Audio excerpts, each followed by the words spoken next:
तीन दामाद की सास पार्ट 1। कावेरी जी के पति का देहांत हुए काफ़ी वक्त हो गया था। कावेरी जी की 3 बेटियां थीं, ईशा, मोहिनी और सुहाना।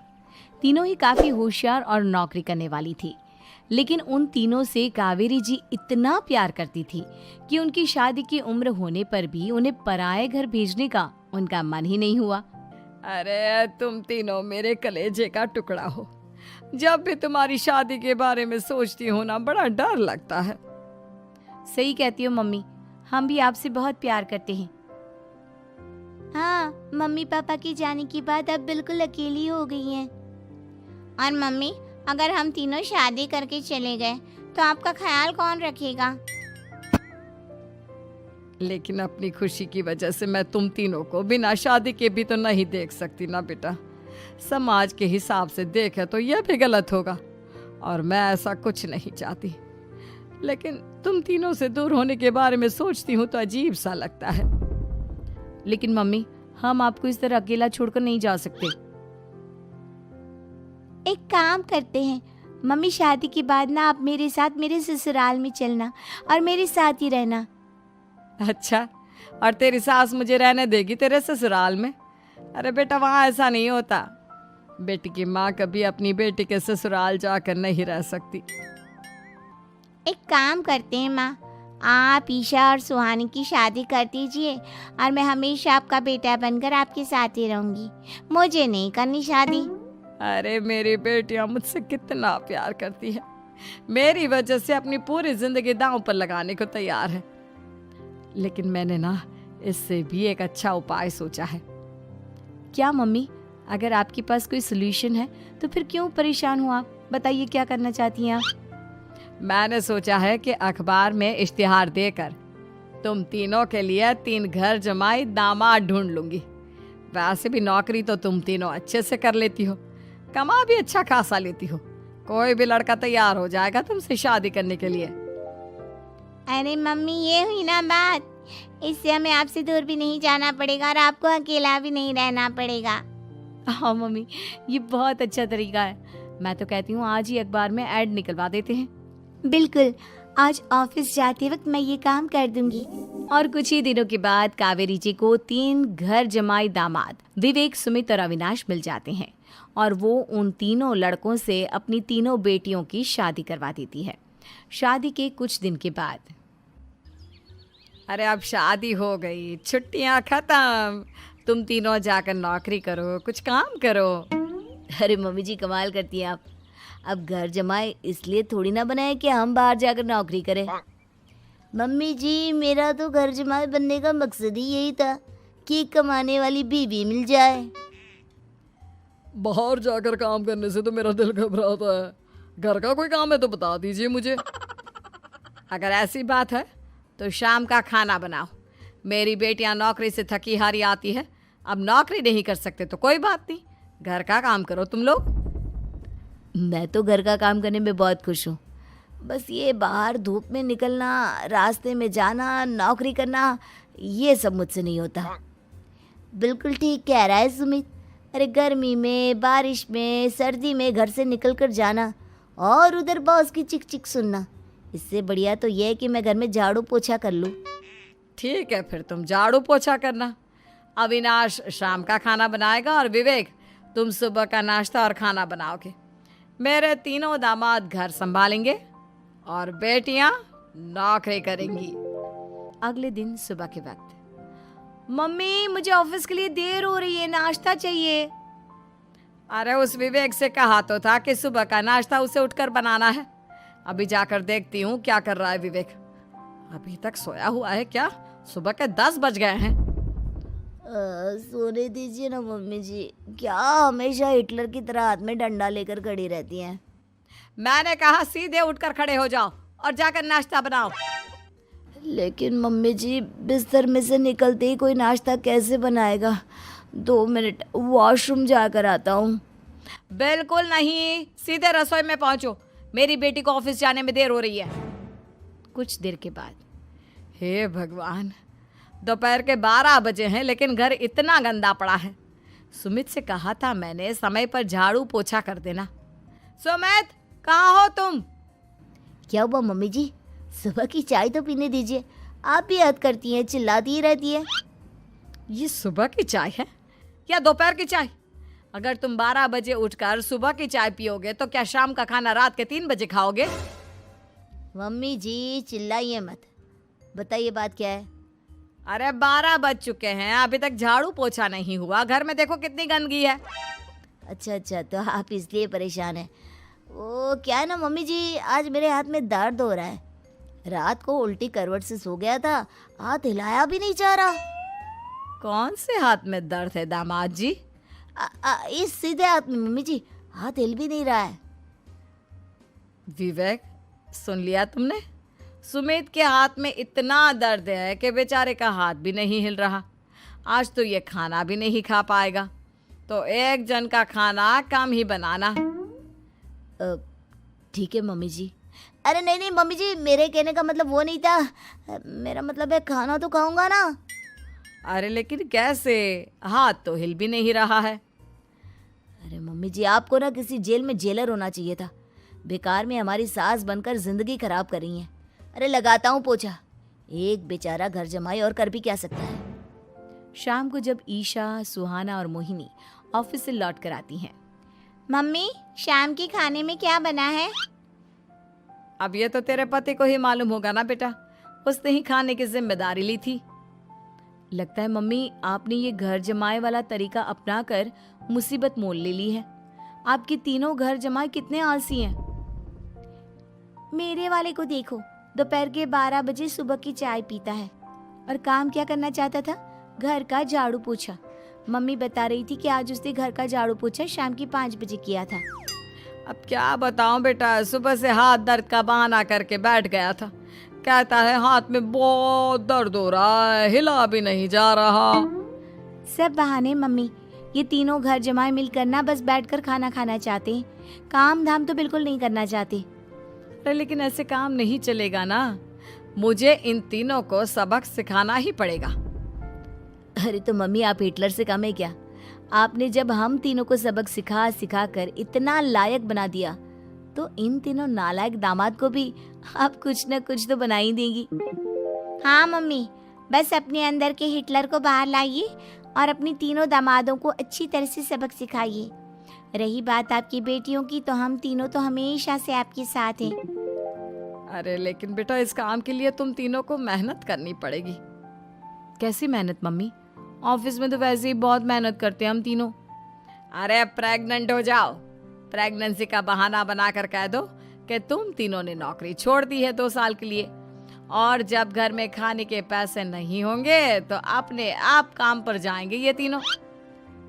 वाह मम्मी, क्या आइडिया दिया है। मैं तो कल ही जाकर कहने वाली हूँ कि मैं प्रेग्नेंट हो गई हूँ।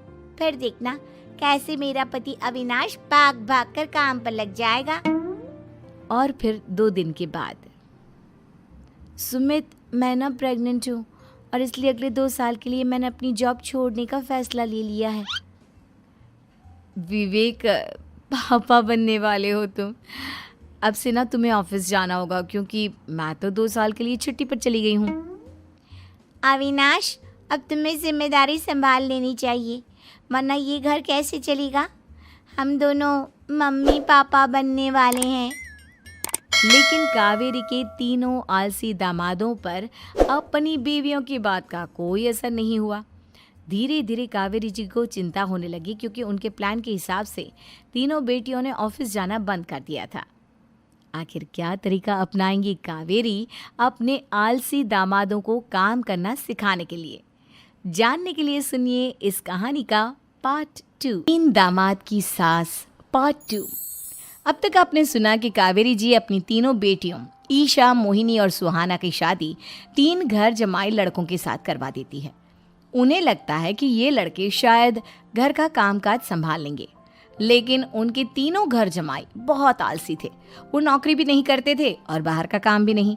कावेरी जी ने अपनी बेटियों से कहा कि वो प्रेगनेंसी का बहाना बनाकर अपने पतियों को सबक सिखाए। अब सुनिए आगे।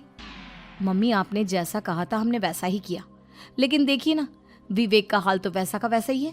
घर में ना सुबह का नाश्ता बनता है और ना खाना। नौकरी पर जाने की बात करूं तो खाने को दौड़ते हैं मुझे। हाँ मम्मी, मैंने भी सुमित को कितनी बार कहा कि अगर नौकरी नहीं करनी तो कोई छोटी सी दुकान ही खोल लो, घर का खर्चा कैसे चलेगा। देखो दोपहर के 12 बजने आए और जनाब अभी तक सो रहे हैं। हाँ मम्मी, ईशा और सुहाना ठीक कहती हैं। अविनाश का भी यही हाल है। जब मैंने अपनी प्रेगनेंसी के बारे में कहा तो मुझसे कहने लगा, अरे दूसरी लड़कियां तो 9-9 महीने तक नौकरी करती है, बस डिलीवरी के टाइम छुट्टी लेती है। मोहिनी तुम भी नौकरी करो। अब मुझे कहाँ नौकरी मिलेगी? मम्मी बताओ अब मैं क्या करूँ? हे भगवान, क्या सोचकर घर जमाई दामाद लाई थी मैं कि मेरी बेटियां मेरे पास रहेंगी और खुश रहेंगी, लेकिन इन आलसी दामादों ने तो हमारी जिंदगी को भी प्रॉब्लम में डाल दिया है। मैं तो कहती हूँ मम्मी, हम लोग वापस अपनी जॉब पर जाना शुरू कर देते हैं। बता देते हैं इन लोगों को कि हमने प्रेगनेंसी का बहाना किया है। नहीं नहीं बेटा, ऐसी गलती भी मत करना। अगर तुमने ऐसा किया तो इन तीनों की आदत और ख़राब हो जाएगी। अरे आज नहीं तो कल कभी तो तुम प्रेग्नेंट होगी, तब वापस यही प्रॉब्लम आएगी, तब क्या करोगी तुम तीनों? हाँ मम्मी, आपकी बात तो बिल्कुल सही है। इन लोगों को तो सुधारना ही पड़ेगा। लेकिन कैसे? अपने बच्चों के आने की खबर सुनकर भी इन लोगों पर कोई असर नहीं हो रहा। पैसे कमाने के लिए घर से बाहर निकलना ही नहीं चाहते ये तीनों। अब मेरे दिमाग में एक प्लान आया है, तुम तीनों चिंता मत करो। उन तीनों को बुलाओ, फिर मैं बात करती हूँ। थोड़ी देर बाद कावेरी जी अपने तीनों दामादों को सामने बुलाकर अपनी बात कहना शुरू करती हैं। अविनाश, सुमित और विवेक, देखो बेटा, मैं ना तुम तीनों से बड़ा प्यार करती हूँ, इसीलिए तो तुम्हें घर जमाई बना कर रखा है मैंने। अरे मम्मी जी, सीधे सीधे कहिए ना, क्या बात है? प्यार तो हम भी आपको बहुत करते हैं। अरे मम्मी जी, आपकी इज्जत भी बहुत करते हैं। अरे भाई, आपके जैसी सास और कमाने वाली बीवी सबको मिलती है क्या? हाँ मम्मी, विवेक और सुमित ठीक कह रहे हैं। आपकी बेटी से शादी करके मेरी तो ज़िंदगी ही अच्छी हो गई है। जानती हूँ मैं, और ये भी जानती हूँ कि तुम तीनों अपने अपनी बीवियों से बहुत प्यार करते हो। बेटा, बात ऐसी है कि हमारे कुल गुरु ने कहा है कि प्रेग्नेंट होने के बाद मेरी तीनों बेटियां शुरू के 4 महीने हमारे गांव में जाकर रहेगी, जहां मेरे चाचा जी रहते हैं। अरे लेकिन क्यों मम्मी, गांव में जाकर रहने की क्या ज़रूरत है इन तीनों को? वो क्या है ना बेटा, हमारे परिवार को एक श्राप है। अगर मेरी बेटियों ने यहाँ पर बच्चा पैदा करने की कोशिश की तो उनके बच्चों को कुछ भी हो सकता है। इसलिए अब से लेकर 4 महीने पूरे होने तक इन्हें गांव वाले घर में रहना पड़ेगा। हाँ तो इसमें प्रॉब्लम क्या है मम्मी जी? हम भी वहाँ जाकर रहेंगे, पिकनिक मनाएंगे। अरे भाई, बीवी जहाँ हम भी वहाँ। हाँ यार, आइडिया तो बहुत अच्छा है। शहर की ज़िंदगी में रह रहकर परेशान हो चुके हैं, अब कुछ दिन गांव में बिताएंगे। तुम लोग समझने की कोशिश क्यों नहीं करते? तुम में से कोई भी वहाँ नहीं जा सकता, और मैं यहाँ रहूँगी ना तुम तीनों के साथ। 4 महीने की तो बात है, उसके बाद ये तीनों ही लौट कर आ जाएंगी। ठीक है मम्मी जी, अब हमारे बच्चों का सवाल है तो ये तो करना ही पड़ेगा। कावेरी अपनी तीनों बेटियों को कुछ दिन के लिए घर से बाहर कहीं दूसरे शहर में रहने के लिए भेज देती है। कुछ दिनों के बाद, अरे मम्मी जी, बहुत दिन से पिज्ज़ा नहीं खाया, मंगवाइए ना। क्या बताऊं बेटा, पहले तो बेटियां खर्चा दे देती थी क्योंकि उनकी नौकरी थी, लेकिन अब तो मेरे पास पैसे ही नहीं बचे। थोड़े बहुत पैसे हैं जो बच्चों की डिलीवरी में काम आएंगे। लेकिन मम्मी जी, आपकी बेटियों को वापस आने में तो अभी बहुत वक्त बाकी है। वही सोच सोच कर परेशान हो रही हूँ। सोच रही हूँ कल से दूध भी बंद करवा देती हूँ। अब दूध वाले को देने के लिए पैसे भी तो नहीं है ना। अरे नहीं नहीं मम्मी जी, अगर दूध भी बंद करवा दोगी तो मुझे चाय कहाँ से मिलेगी? और चाय के बिना मैं तो मर ही जाऊंगा। क्या करूं बेटा, इसके अलावा हमारे पास कोई ऑप्शन नहीं है। मेरे पास पैसे ही नहीं बचे। इस तरह कावेरी जी धीरे धीरे अपने तीनों दामादों को पैसे देना बंद कर देती हैं और घर में खाने पीने की चीज़ें लाना भी बंद कर देती है। अब वो तीनों बुरी तरह से परेशान होने लगे थे और इसलिए एक दिन तीनों प्लान करके घर से बाहर निकलते हैं और बाजार में जाने के बाद, यार अच्छा खाना खाए हुए कितने दिन हो गए, पता नहीं कब अच्छा खाना मिलेगा। हमारी बीवियों के जाने के बाद तो हमारी हालत भिखारियों जैसी हो गई है यार। कुछ भी हो, मुझे तो आज पिज्ज़ा खाना ही खाना है। जेब में 1 रुपया नहीं है और पिज्ज़ा खाएगा, कहाँ से आएंगे पैसे? अरे देख, वहाँ सामने बोर्ड पर क्या लिखा हुआ है, कंप्यूटर पर काम करने के लिए एक आदमी की आवश्यकता है। भाई मैं तो जा रहा हूँ, काम करूँगा और शाम तक पैसे लाकर आराम से पिज्ज़ा खाऊंगा। जा जा, तुझे कोई काम नहीं देने वाला, हम तो घर जा रहे हैं। चल भाई सुमित। सुमित और अविनाश वहाँ से चले जाते हैं और विवेक उस कंप्यूटर शॉप पर सारा दिन काम करके 5,000 रुपये कमा कर घर लौट कर आता है और अपने खाने के लिए अच्छी अच्छी चीज़ें भी लेकर आता है। ये देखकर विवेक और सुमित के दिल में भी कुछ पैसे कमाने की इच्छा जागती है। अरे सुबह सुबह कहाँ चल दिए तुम? मम्मी जी एक बहुत अच्छी जगह मिली है, कंप्यूटर पर काम करने के 5,000 मिले थे कल मुझे। अगर रोज़ काम करूँगा तो पूरे 40,000 की तनख्वाह। अरे वाह, ये तो बहुत अच्छी बात है दामाद जी, आपको जाना ही चाहिए। सुमित और अविनाश विवेक को इस तरह तरक्की करते देखकर परेशान हो जाते हैं और वो दोनों भी काम की तलाश में निकल पड़ते हैं। धीरे धीरे उन दोनों को भी काम मिल जाता है। अब कावेरी के तीनों दामाद छोटी मोटी नौकरी करके अच्छा पैसा कमाने लगे थे। एक दिन कावेरी उन्हें अपने पास बुलाती हैं। अरे वाह, विवेक 40,000 कमा लेता है, अविनाश 60,000 और सुमित तुम भी 40,000 के आसपास कमा ही लेते हो। कुल मिलाकर तुम अच्छे खासे पैसे कमा रहे हो बेटा। हाँ मम्मी जी, बहुत मज़ा आता है जब महीने के एंड में मोटी रकम हाथ में आती है। पूछिए मत मम्मी जी, घर में रहकर रोटी बना बना कर और तो जैसा महसूस होने लगा था मुझे तो। हाँ बेटा, तुम तीनों की बात तो बिल्कुल ठीक है। और जानते हो, अब तुम तीनों की पत्नियां भी वापस लौट कर आने वाली है। लेकिन मम्मी जी अभी तो उन्हें गए सिर्फ 2 महीने हुए हैं। आपने तो कहा था वो 4 महीने के बाद लौट कर आएंगी। ऐसा कुछ नहीं है बेटा, मैं सिर्फ तुम तीनों को सबक सिखाना चाहती थी कि आदमी घर में बैठकर बीवी की कमाई खाता हुआ अच्छा नहीं लगता। इस दुनिया में हर इंसान को मेहनत करनी चाहिए, काम करना चाहिए, चाहे वो औरत हो या आदमी, ताकि अपने परिवार को संभाल सके।